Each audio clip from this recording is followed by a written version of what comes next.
Patok ngayon sa internet ang gimmick ng isang lalaki habang inaalok ng kasal ang kanyang nobya. Tungayan ang makapigil hiningang marriage proposal sa pagtutok ni Leigh Alves. Ladies and gentlemen, Makapigil hininga ang gimmick nitong si Josh para hingi ng kamay ng girlfriend niyang si Brooke. Tinawag niya muna ang atensyon ng lahat. for who's counting, right? It's I think it's about time I ask her a very important question. Bobby, the ring, please. Nang saluhin ang ibinatong ring box kay Josh, nawalan ito ng balanse at nalaglag mula sa gusali. Abot-abot ang nerbiyos ng kanyang nobya. Oh my God! Yun naman pala, planado itong lahat para mag-propose ng kasal. Mahigit 7 milyong beses na itong pinanood sa YouTube. Leigh Alves, Nakatutok, 24 Oras. Mahigit 40 bagong uri ng langgam ang natuklasan sa kagubatan ng bundok ng Isarog sa lalawigan ng Camarines Sur. Patunay daw yan na talagang tinatawag na biodiversity hotspot ang Pilipinas. Todo suporta naman sa pangangalaga sa mga langgam ang kapuso internet sensation na si Mikey Bustos. Lingid sa kaalaman naman namin, isa palang eksperto sa mga langgam si Mikey. Nakatutok si Mav Gonzalez. Sa isang reforested area sa may Mount Isarog sa Camarines Sur, nadiskubre ng mga Filipino at dayuhang researcher mula sa Palawan State University at Harvard University ang mga bagong uri ng langgam. Mahigit 40 iba't ibang bagong uri ng langgam ang natagpuan doon. Ang special sa kanila is first they look ordinary and they look like the ants that we already know. Turns out they are mimics of those ants we already know. So kamukha lang sila pero hindi sila yun. Ang insects ay ngayon pa lang na pag-aaralan, marami pa tayong sikreto na hindi pa natin natutuklasan. May 300 genera o uri ng mga langgam sa buong mundo. Sa Madagascar na kilalang biodiversity hotspot, may 46 na genre lang ng langgam ang nadiskubre matapos nilang hanapin ang mga ito sa buong bansa nila. Dito sa Pilipinas, mahigit 70 na ang genera ng langgam na nadidiskubre sa pag-uumpisa pa lang ng paghahanap. Sa ngayon, nasa 92 na ang genera dito sa Pilipinas. Kakaiba raw ito para sa isang maliit na bansa. At kung ikukumpara nga, ay doble na daw ito ng bilang sa kilalang biodiversity hotspot na Madagascar. Dito lang daw sa Pilipinas matatagpuan ang mga langgam na ito. Malaki raw ang naitutulong ng mga langgam sa ecosystem. Kaya naman ang kapuso YouTube sensation na si Mikey Bustos, todo suporta sa conservation ng mga ito. Lingid sa kaalaman ng marami, isang amateur myrmecologist o ant expert si Mikey. I was 5 years old, I would go to the backyard and turn over the rocks and my mom would be like, "Ay, that's dirty." And I'd be like, "I don't care." I'd play with the ants.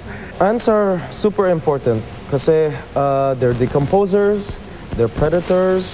A lot of plants depend on ants for pollination.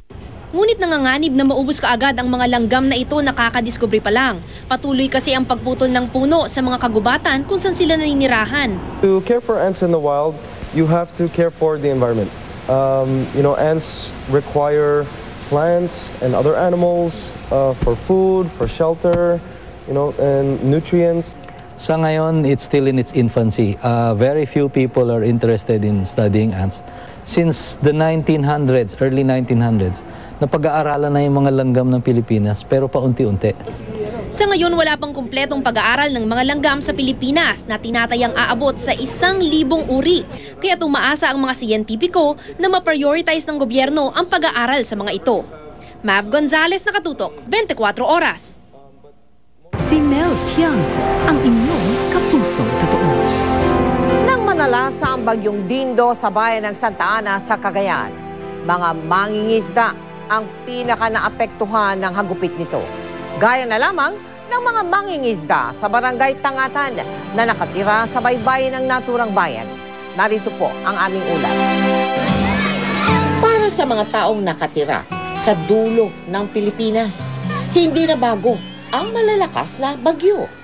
Dito sa Santa Ana sa Cagayan, kung saan itinaas ang signal number 2 sa kasagsagan ng bagyong Dindo, daang-daang mangingisda ang pinagbawalang pumalaot.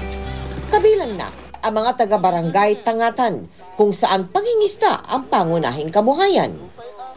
Almost 85% ang hanap buhay sa dagat. Magmula nung nag-umpisang bagyo, may babala ang Coast Guard na ang mga bangka, lalo ang mga ginagamit nila mga maliliit naman, wag na muna magpapalaot. Ang mga mangingisda, problemado tuwing may bagyo. Pero sa mga anak, pamilya namin, ma'am, wala naman pangkain kung hindi kami lumaot. Talaga, ma'am, kalaban talaga yung bagyo. 4 na araw, ma'am, na hindi kami nakapalaot dahil malalaking alon, ma'am. Mahirap din, nararanasan din namin ang ulan, lamig, at saka sa init, ma'am, saka sa sakripisyo namin sa dagat. Si Mang Julio, mahigit 3 dekada na ring nangingisda. Dito niya na itataguyod ang kanyang pamilya. Kaya naman labis silang nag-aalala kapag masungit ang panahon. Saan nga naman siya kukuha ng ipakakain ng may bahay at 4 nilang anak kung hindi siya papalaot? Kung minsan dito, ma'am, pag yung malalakas ang bagyo, pag signal number 2, number 3, gano'n, bumabakwit kami, ma'am. Kaya nga marami rito mga bata na hindi nakakapag-aral, ma'am, dito sa hirap ng dito sa Tangatan. Magtistis lang tayo ako. Lalo na kung hindi sila makapalaot.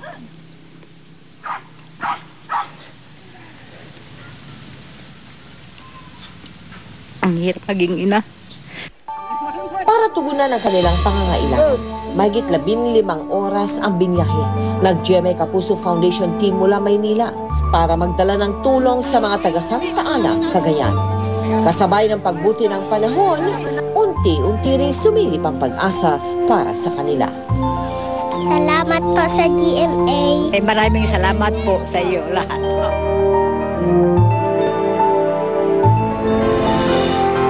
Isang daang pamilya sa Barangay Tangatan ang ating nahandugan ng tulong. Ngayong araw ay pinayagan na po ng Coast Guard ng paglalayag ng mga mangingisda sa Santa Ana sa Cagayan. Naway tuloy-tuloy na ang pagbuti ng panahon ninyo dyan at syempre manumbalik na sana ang inyong mga hanap buhay. Maraming salamat po sa lahat ng tumulong para maihatid natin ang relief goods sa Cagayan. Ngayon naman po ay papunta na sa Ilocos Norte ang GMA Kapuso Foundation para maghatid naman ng tulong sa mga pamilyang naapektuhan ng bagyo doon. At dahil panahon na nga ng bagyo, mga kapuso, eto't nananawag na naman po kami sa mga nais magbigay ng tulong gaya ng banig, kumot, tsinelas at iba pang mga relief goods para sa mga maapektuhan pa nating mga kababayan. Kung nais po ninyong makibahagi sa mga projects namin, maaari po kayong makipag-ugnayan sa aming tanggapan o mag-log on sa www.kapusofoundation.com. Magandang balita po ito para sa mga gustong bumili o magpatayo ng bahay. Hanggang 6 na milyong piso na ang halagang pwede niyong utangin o hiramin sa Pag-ibig Fund. Pwede rin pala sa kanila na makautang po ng pambakasyon. Nakatutok si Marie Sumali. Gusto mo bang magbakasyon pero wala kang budget? Merong sagot dyan ang Pag-ibig. Dahil sa kanilang programang Vacation o Anti-Depression Loan, makakautang ang Pag-ibig member ng perang pambakasyon. Hindi na raw bago ito ayon sa Pag-ibig. Iniba lang daw nila ang pangalan para mas mapansin ng mga nangangailangan nito. Ang Anti-Depression Loan ay nasa ilalim noon ng Multipurpose Loan kasama ng loans para sa livelihood, education, health o wellness at home improvement. Sa bawat problema kasi ng isang miyembro, may sagot ang Pag-ibig na maiibsan ang kahirapan ng isang tao. So ito, kahirapan sa kalooban. Kaya naman excited ang magkaibigang ito. Mas okay naman po siya kasi at least sa Pag-ibig mas maliit yung interest naman niya. Tsaka every month naman, tsaka for ilang years naman po yun uhulugan. Gusto mo mag-travel, buong family, kaya lang ang daming gagastusin. Super. Hindi makatravel. Yan.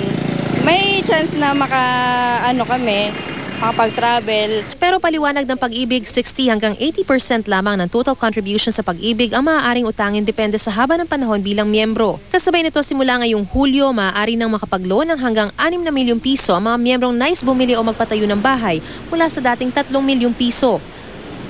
Ang minimum wage earners maaari pa rin makapag-avail ng housing loan sa ilalim ng socialized program kung saan maaaring mangutang ng hanggang 400,000 pesos. Sa low-cost program naman, maaaring umutang ng hanggang 750,000 pesos ang Pag-ibig member. Ito unprecedented. So kauna-unahan na at pinakamababa talaga, we are going to subsidize it at 4.5% interest rate para mas mababa ang amortization ng ating mga minimum wage earners. At kung dati maghihintay raw ng 2 taon bago maaprubahan ang aplikasyon sa housing loan, maaari na rin itong makuha agad basta't itataas lang ang kontribusyon sa ahensya depende sa laki ng uutangin. Mariz Umali, Nakatutok, 24 Oras. Isang lalaki ang patay matapos makaladkad ng tren sa Sipokot sa Camarines Sur. Kwento ng nakasaksi sa aksidente. Nakasakay sa kariton na pinadadaan sa riles ng tren ang 45 taong gulang na si Rodrigo Osera. Tila hindi raw nito agad narinig ang pagbusina ng kasalubong na tren ng Philippine National Railways o PNR. Malapit na raw ang tren nang tumayo si Osera at buhatin ang kariton. Pero sumabit ito sa tren at nakaladkad pati siya. Ayon sa pulisya, posibleng nakainom ang biktima. Samantala, sinuspindi na ng PNR ang driver ng tren habang iniimbestigahan ang pangyayari. Apila ng PNR sa publiko, mag-ingat sana sa pagdaan malapit sa mga riles para maiwasan ang mga kahalintulad na aksidente. Susunod, ang jersey number 7 ni Big J Robert Jaworski, iriretiro na. At yoga instructor, bagong nagpapatibok nga ba ng puso ni Dr. Vicky Belo, tututukan natin sa pagpapatuloy ng 24 Oras.